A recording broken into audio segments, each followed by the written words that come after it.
সম্মানিত sir madam, আশা করি সবাই ভালো আছেন। আমিও ভালো আছি।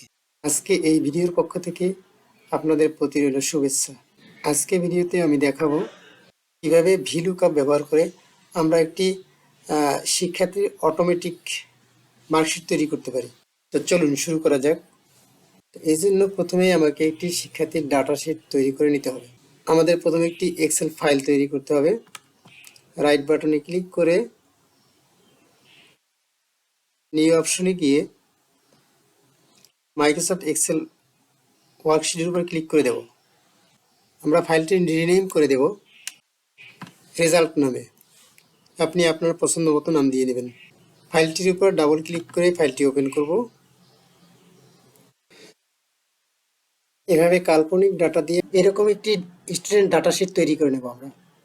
ডাটা শিটটির নাম দিলাম স্টুডেন্ট ডাটা। আর একটা শিটে আমি মার্কশিট ডিজাইন করলাম। আমি মার্কশিটটি কিভাবে দেখতে চাই সেই ডিজাইনটি এখানে করে নিলাম। এবার আমরা ভিলুকআপ কিভাবে ব্যবহার করতে হয় সেই জিনিসটা দেখব। তো প্রথমেই যে কাজটি করতে হবে, শিটটি অর্থাৎ স্টুডেন্ট ডাটা শিটের ডাটা এরিয়ার নাম দিতে হবে। তো আমরা ডাটা এরিয়া সিলেক্ট করার জন্য এই কর্নারে যে তীর চিহ্ন আছে এইখানে একটা ক্লিক করে দেব। এরপরে আমি এই নেম বক্সে আমি ডাটা এরিয়ার নাম দিয়ে দেব। নাম দিয়ে আমি এন্টার বাটনে ক্লিক করব। তাহলে ডাটা শিটটি ডাটা এরিয়ার নাম সেভ হয়ে যাবে। আরেকটি কাজ করতে হবে, যেহেতু এই ডাটা শিটটিকে আমরা দেখুন এই ডাটা শিটটিকে মার্কশিটের সাথে লিঙ্ক করানোর জন্য আমাদের আরও একটি কাজ করতে হবে। সেটি হচ্ছে এই টেবিলের শিরোনামের উপরে আমাদের একটা নাম্বারিং করতে হবে। অর্থাৎ প্রথম কলামের নাম্বার প্রথম, দ্বিতীয় কলামের নাম্বার প্রথম কলামের নাম্বার 1, দ্বিতীয় কলামের নাম্বার 2, তৃতীয় কলামের নাম্বার 3, এভাবে আমরা নাম্বারটা করে দেব, যাতে করে আমরা ভিলুকআপের মাধ্যমে এই শিরোনামগুলো, টেবিলের এই শিরোনামগুলো খুব সহজে চিহ্নিত করতে পারি। এবার যাচ্ছি ভিলুকআপ ব্যবহার করে মার্কশিট কিভাবে তৈরি করব সেই প্রক্রিয়ায়। তো আমি মার্কশিটের উপর ক্লিক করে দিলাম। এখন আমি চাচ্ছি এই স্টুডেন্ট নেমের ঘরে স্টুডেন্টের নাম দেখতে। তো যেহেতু আমি এই সেলটিতে স্টুডেন্টের নাম দেখতে চাই, তাহলে এই সেলটিতে মাউস পয়েন্টার রেখে সমান চিহ্ন দিয়ে ভি লিখব। ভি লিখলেই আমরা ভিলুকআপটি পেয়ে যাব। নিচে দিকে ডাবল ক্লিক করে আমরা ভিলুকআপটি অ্যাক্টিভ করে নেব। এবার আমরা দেখুন লুকআপ ভ্যালু, এখানে লুকআপ ভ্যালু চাচ্ছে, অর্থাৎ আমি যেখান থেকে তথ্যের ভিত্তিতে আমি স্টুডেন্টের ডাটা খুঁজে নিয়ে আসব সেই তথ্যের ইনফরমেশন এখানে দিতে হবে। তাহলে আমি চাচ্ছি এখানে রোল নাম্বার দিয়ে স্টুডেন্টের ডাটা খুঁজতে চাচ্ছি। তাই এই রোল নাম্বার যেখানে লিখব সেই সেল অ্যাড্রেস আমি এখানে লিখেও দিতে পারি, অথবা এই সেলটির উপর ক্লিক করলেও আমার সেল অ্যাড্রেসটি চলে আসবে। তো আমি ক্লিক করে দিচ্ছি। তো আমি এখানে রোল নাম্বার যেখানে এন্ট্রি দিব সেই সেলটির অ্যাড্রেসটি লিখলাম।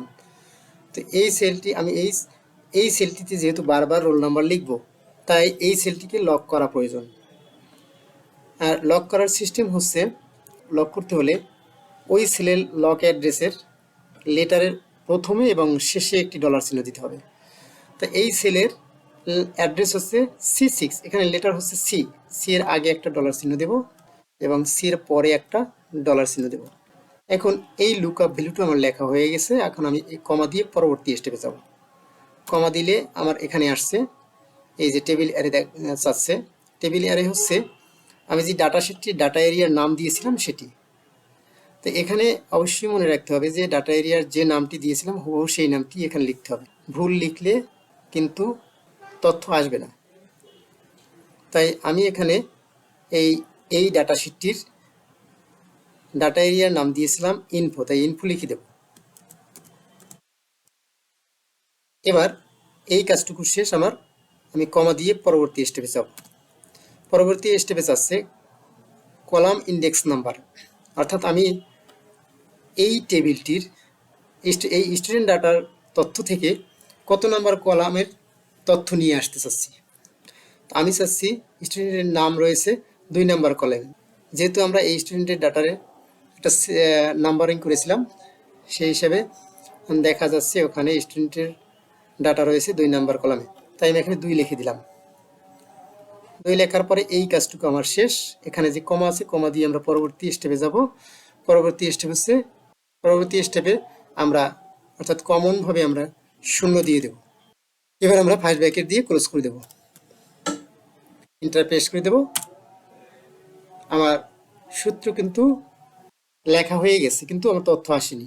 স্টুডেন্ট নেম আসছে এনে, তার মানে হচ্ছে আমি এখানে রোল নাম্বার দেইনি বলে এখানে কোনো ডাটা আসেনি। আমি এখানে রোল নাম্বার দিয়ে দেখি কি ডাটা আসে। আমি 2 নাম্বার রোলের ব্যক্তির তথ্য জানতে চাচ্ছি। 2 নাম্বার রোল দিয়ে আমি এন্টার দিলাম। দেখুন 2 নাম্বারে ডি আসছে। আমরা একটু দেখি ডাটা শিটটিতে 2 নম্বরে কি আছে। এই হচ্ছে ডাটা শিটটি।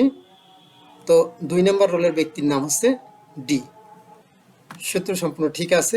এবার আমরা যে কাজটি করব, এই লুকআপ ভ্যালুর এই সূত্রটি কপি করে আমরা যেখানে যেখানে তথ্য চাচ্ছি সেখানে সেখানে দিয়ে দেব, পেস্ট করে দিয়ে দেব। তাতে হবে কি, আমি খুব সহজে কাজটি শেষ করতে পারবো। আর যদি প্রত্যেক ঘরে আমাকে সূত্র লিখতে হয় তাহলে তো অনেক বেশি সময়ের দরকার হবে।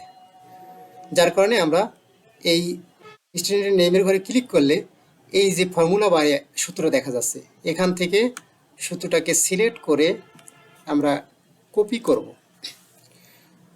তো কপি করে এখান থেকে সরাসরি গিয়ে কোথাও পেস্ট করতে যাবেন না, তাহলে কিন্তু ভুল হয়ে।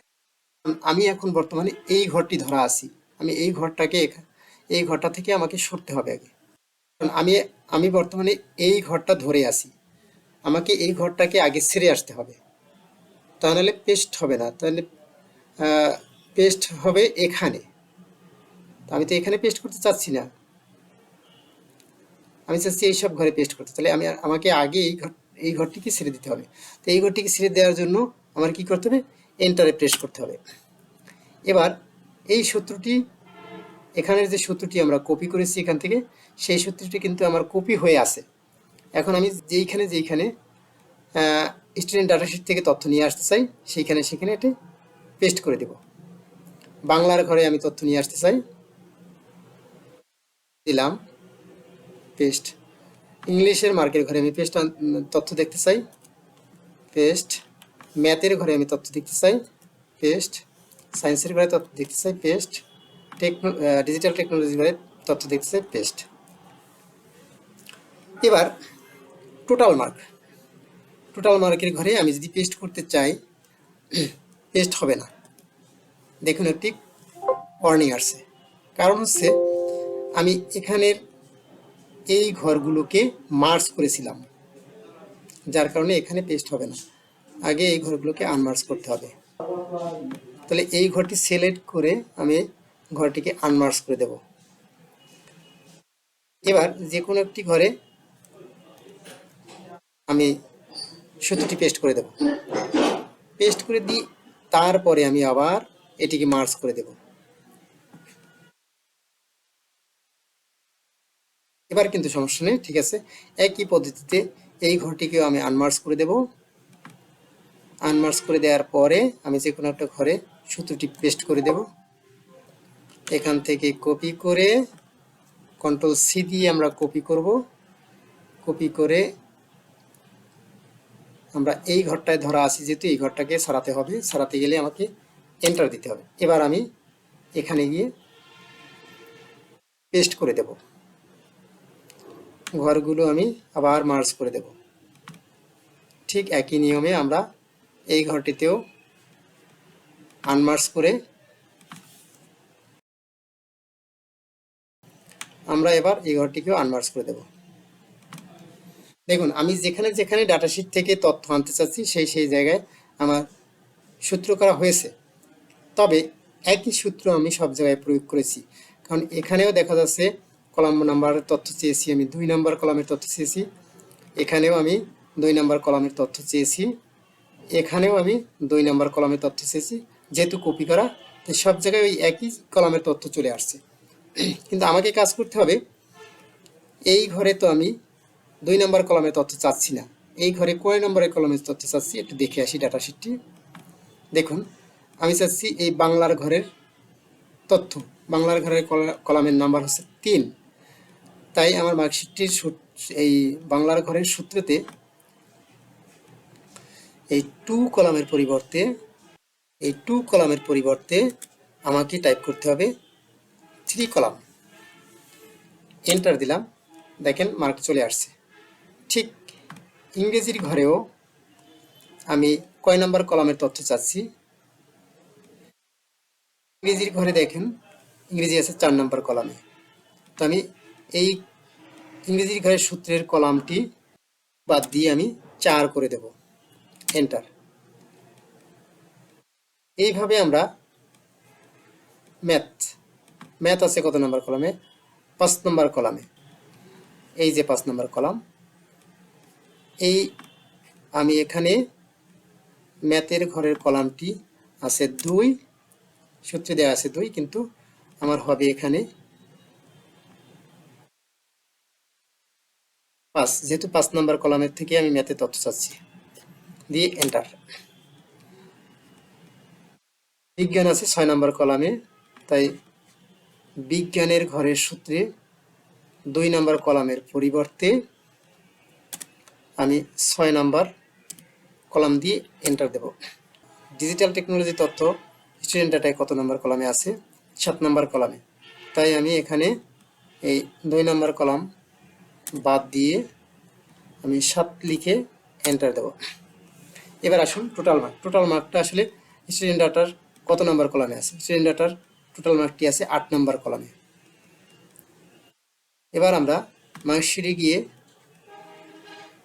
স্টুডেন্ট ডাটার টোটাল মার্কের কলাম নাম্বার 2 পরিবর্তন করে আমরা 8 দিয়ে দেব, 8 দিয়ে দেব। এন্টার। গ্রেড পয়েন্টের ঘরে আমরা গ্রেড পয়েন্ট কত নম্বর কলামে আছে? 9 নম্বর কলামে।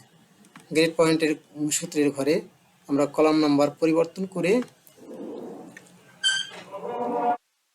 দিয়ে দেব 9। এন্টার। লেটার গ্রেড রয়েছে এখানে 10 নম্বর কলামে। লেটার গ্রেডের সূত্রের ঘরে নম্বর কলাম বাদ দিয়ে 10 নম্বর কলাম দিয়ে এন্টার দেব। দেখুন আমাদের কাজ সম্পূর্ণ শেষ। এবারে আমরা রোল নাম্বার দিলেই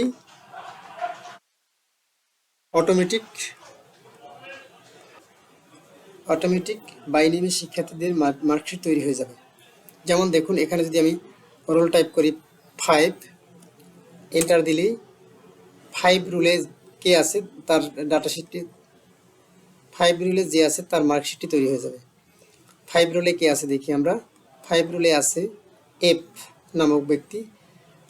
এখানে আমরা দেখি এফ নামক ব্যক্তির সকল ডাটা চলে আসছে। এফ নামক ব্যক্তি বাংলায় পেয়েছে 80, দেখি ঠিক আছে কিনা। এফ নামক ব্যক্তি বাংলায় পেয়েছে 80, বাংলায় 80, ইংরেজিতে 85, ম্যাথে 57, সায়েন্সে 65, টেকনোলজিতে 47 এবং টোটাল হচ্ছে 334। লেটার পয়েন্ট গ্রেড পয়েন্ট হচ্ছে 3, লেটার গ্রেড হচ্ছে বি। দেখুন এখানে সেই তথ্যগুলো হুবহু চলে আসছে। আর একটা দিলে আমরা রোল নাম্বার 7 দিয়ে দেখি। 7-এ যে ব্যক্তি রয়েছে তার নাম হচ্ছে টি। ব্যক্তির তথ্য কি আছে দেখি। টি ব্যক্তির তথ্য হচ্ছে বাংলা 54, ইংরেজি 52, math 50, science 54, digital technology 53, total 263, GP point 2, letter grade 3। দেখুন এখানে সেই তথ্যগুলোই চলে আসছে। স্যার ম্যাডাম, এতক্ষণ ধৈর্য ধরে আমার ভিডিওটি দেখার জন্য আপনাদের সবাইকে ধন্যবাদ। আজকে এখানেই শেষ করছি। সবাই ভালো থাকুন।